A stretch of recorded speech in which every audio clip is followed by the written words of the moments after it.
Salut les investisseurs malins, j'espère que tu vas bien. Je m'appelle Gabriel Jarosson et aujourd'hui, je voudrais te parler des exits de start-up et notamment comment décider quand sortir ou pas.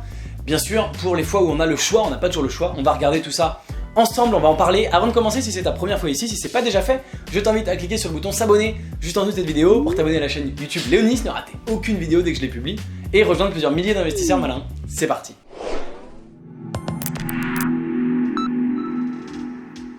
Il se trouve que j'ai été approché par plusieurs startups dans lesquelles j'ai investi, là 3 en même temps, c'est assez extraordinaire, et avec la même situation, des nouveaux investisseurs qui proposent de rentrer au capital et de racheter les parts existantes, de racheter mes parts à une meilleure valorisation.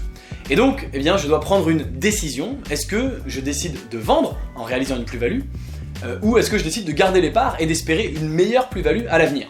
Alors c'est un cas qui arrive assez rarement puisque dans les startups, la plupart du temps, on vise que la boîte se fasse racheter, on vise éventuellement une introduction en bourse et dans ces deux cas-là, on n'a pas le choix que de sortir. On est obligé de vendre puisqu'il y a des clauses dans le pacte d'actionnaires qui disent que si l'entrepreneur vend plus de 50%, vend sa part, eh ben, tu es obligé de suivre. Ça s'appelle une clause de sortie conjointe, tu es obligé de sortir avec lui parce que sinon, bien sûr, il y aurait des petits investisseurs qui seraient capables de bloquer une vente entièrement et évidemment, on ne veut pas que ça se produise.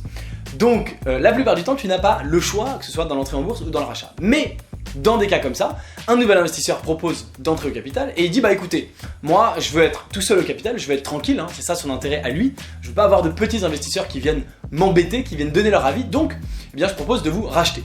Encore une fois, même si l'investisseur propose de le faire, la boîte, la startup en question va pas forcément vouloir le faire non plus parce que ça veut dire que c'est de l'argent qui, au lieu d'entrer dans la boîte pour faire fonctionner et se développer, hein, un investisseur il injecte de l'argent pour que la boîte se développe, et bien là c'est de l'argent qui va sortir et qui va aller rémunérer un investisseur initial comme moi par exemple, d'accord?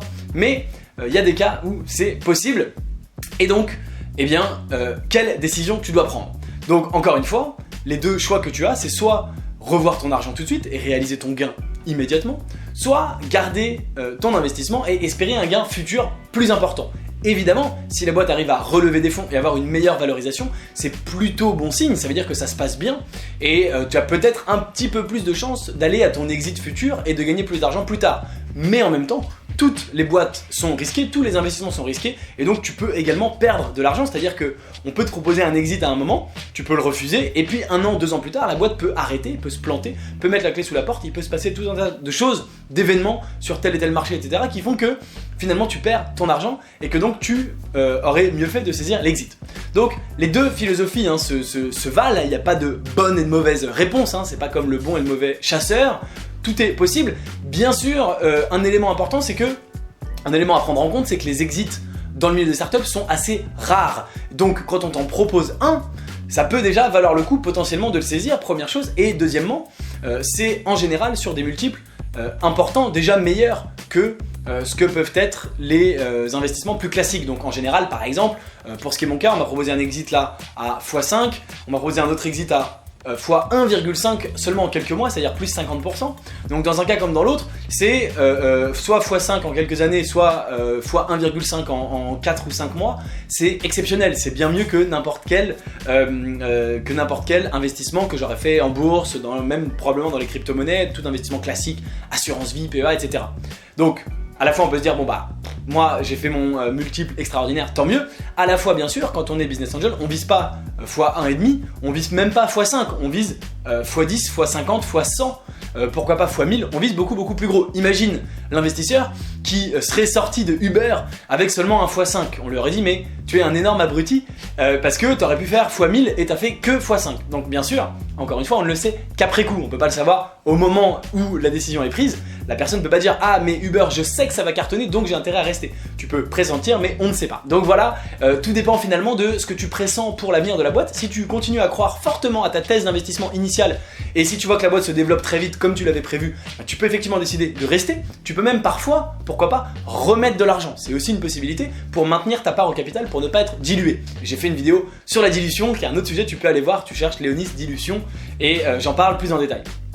Ou au contraire, si tu vois que la boîte c'est pas aussi bien que ce que tu voulais, c'est pas exactement ce que tu anticipais, là tu peux effectivement prendre ton argent et sortir, puisque encore une fois, tu prends le risque bien sûr de passer pour un con entre guillemets plus tard si la boîte explose, mais si la boîte se plante, et ben t'auras eu l'air extrêmement malin de récupérer ton argent à ce moment-là. Donc c'est vraiment au point final une question de est-ce que tu crois effectivement à l'avenir de cette boîte ou pas, est-ce que tu crois toujours en un exit, en une IPO, etc. etc.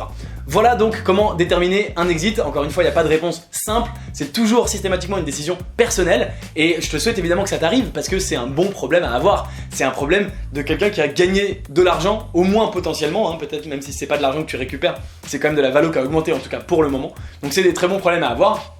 Et je serais ravi que ça t'arrive, si ça t'arrive en ce moment, que tu vois cette vidéo, peut-être maintenant ou peut-être que tu la vois plus tard, hein. Moi je la fais en 2019, peut-être qu'on est en 2025 et que tu vois cette vidéo et que tu as ce questionnement. N'hésite pas à mettre un commentaire en disant bah voilà, moi j'ai cette possibilité, je me pose telle et telle question, pourquoi pas d'ailleurs si tu veux mon avis, dis-moi bah voilà les points positifs, les points négatifs, j'essaierai de te répondre avec les éléments que j'ai bien sûr, pourquoi pas. C'est intéressant, n'hésite pas en tout cas à commenter cette vidéo et donc à me donner ton avis, quels sont les éléments toi que tu prendrais en compte si tu avais cette situation face à toi.